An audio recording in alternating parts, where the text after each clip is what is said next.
السلام عليكم، رمضان مبارك، كل عام وانتم بخير. حدثنا حبيت نبارطاجي معكم ملف كل عام نستهدف بسبع عائلات باللي نقدر عليه بيان سور. راهي الربعة تاع الصباح موجد روحي نروح لسوق القرو باش نشري شوية خضرة ونقسمها على العائلات هذه اللي نستكلف بها، اللي قدرت عليه كما قلت لكم.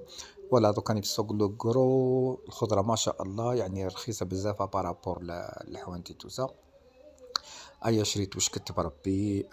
عمي تهربين كاين واحد لو جون ربي باقي عليه ستر، هذا راكم تشوفوا فيه.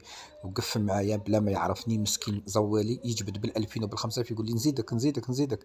يعني ما لقيت ما نقول. هذه الخضره اللي شريتها دوك نقسمها على 7 عائلات، ندير كل 10 ايام نشري خضره كيما هكا بالقرو ونقسمها لهم على 7، على ال7 العائلات اللي مستكلف بها بربي ان شاء الله. وان شاء الله يا ربي يصوموا بالصحه والهنا. زدت تاني، زدت رحت شريت زيتون والحوايج وفراميج هذوك توساني ما صورتهمش. اي